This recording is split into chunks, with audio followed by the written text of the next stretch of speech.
అస్త్రంతో political entry ఇచ్చారు. ఎన్ని పార్టీలు మారినా సీమలో కింగ్ మేకర్గా మారారు. కానీ ఇటీవల గుండెపోటుతో హఠాత్ మరణం పొందారు. మరి ఇప్పుడు భూమా వారసులెవరు? నంద్యాల ప్రజల్ని నడిపించేదెవరు? ఉప ఎన్నికల్లో నాగిరెడ్డి చిన్న కూతురు పోటీ చేయనున్నారా? ఎమ్మెల్యే సీటుపై ఆశలు పెట్టుకున్న శేఖర్ రెడ్డి కుమారుడి పరిస్థితి ఏంటి?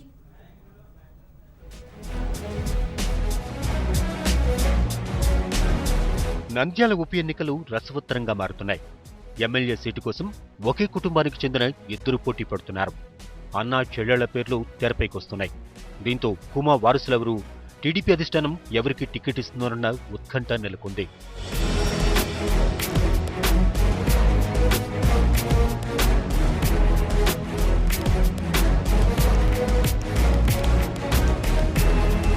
భూమా నాగిరెడ్డి అకాల మరణంతో నంద్యాల ఉప ఎన్నిక అనివార్యమైంది.